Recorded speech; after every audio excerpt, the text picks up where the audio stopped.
things like change happens, or good things come to an end, or the one I especially do not like, getting older comes too fast.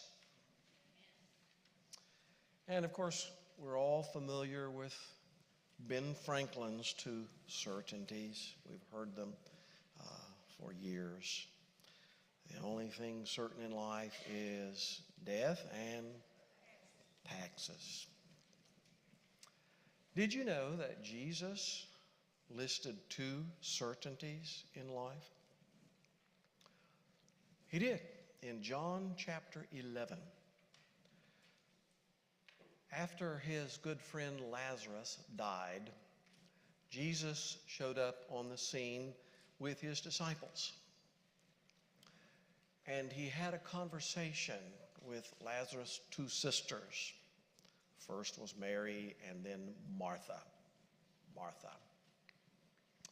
And in his conversation with Martha, Jesus told her that there are two additional certainties in life. And I'd like to just focus on those for just a few minutes.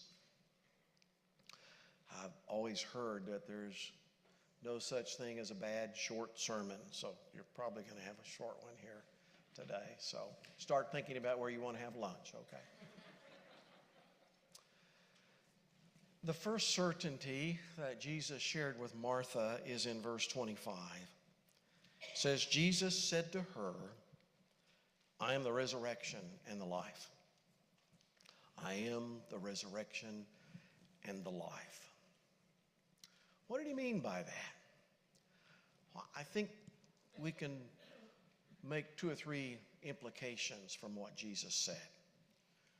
For one thing, I think Jesus was saying that he is the master of death. The master of death. I think what that means is that in Jesus' presence, death is no longer death. In fact, the Apostle Paul would come along later and in 1 Corinthians 15, he would say, death has been swallowed up into victory. Of course, he was talking about the victory that Jesus won on the cross and in the tomb when he rose from the dead. Hence, Jesus is not just the master of death, but he goes on to say that he is something else. He is something else. He also redefined it, redefined what death is. If you listen to Jesus and his discussion about death, he often used the metaphor sleep. Sleep. In fact, in Mark chapter 5, a man came to Jesus and said, my daughter is on her deathbed. Would you come? And before they got there, she'd actually passed away. The man's name was Jairus. And Jesus went to where this daughter was laid, and the first thing he said is that she's asleep. Well, the mourners who were there, the family that was there, they did two things. First, they ridiculed what Jesus said, and then they laughed at what Jesus said. But they stopped laughing when Jesus brought her back from the dead. Jesus said, she's not dead, she's asleep.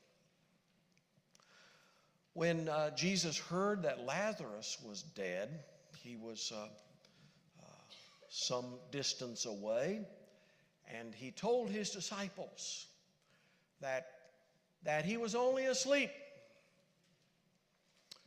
And they said, well, if he's asleep, let's just don't bother him. That might be a good thing, just to let him rest. And then Jesus followed that up by saying he's dead. He's dead. So in both instances, Jesus describes death as sleep. He redefines what death is. For you and I, death is the worst thing that could possibly happen to someone we love or us. We don't like to talk about it. We think it is morbid, and we put it out of our minds, I guess, thinking that as long as we don't mention it, it's not going to happen. But the truth is, Jesus says we don't have to regard death like that, because death is like going to sleep. Are you afraid to go to sleep? No, hopefully not. And the older you get, I promise, the more you want to go to sleep and take a nap. Jesus is saying for the child of God, we have nothing to fear, not even death, because it's just like going to sleep. Jesus redefined what death is. He's the master of death. He redefined what death is. And then I think when Jesus said, I am the resurrection and the life, he also was saying, I'm the answer for death. I'm the answer for death. Now, when we look at that phrase, we think the answer for death is the resurrection. That's what we're counting on. That's what we're hoping for.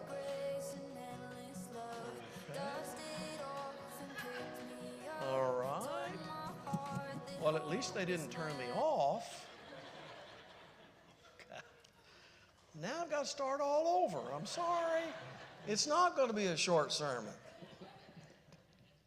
Jesus is the answer for death, not the resurrection. That's not the way he said it. He said, I am the resurrection. In essence, what he was declaring is, I am the one and only answer for death. I am the resurrection and the life. Life follows the resurrection. So Jesus is the answer. Jesus is the only answer for death. So the first certainty that Jesus shared with Martha is, I am the resurrection and the life. But there was another certainty that Jesus shared, and that is this: in his presence and through faith in him, you can face death with courage and with confidence. He says this in the latter part of verse 25 and then going on into 26. Jesus saying to Martha, the one who believes in me will live, even though they die. And whoever lives by believing in me will never die. Well, that's interesting. Jairus' daughter died. Lazarus died. What did he mean, we'll never die? You'll never stay dead. You'll never stay dead. You may go through the experience of death, but just like we go to sleep, we fall asleep, and then we wake up, Jesus is saying that through faith in him, even though you die, you're going to wake up. You're going to wake up. And what a wonderful promise that is. You know, and this is probably a morbid statement, I'm sorry for making it, or reminding us of it.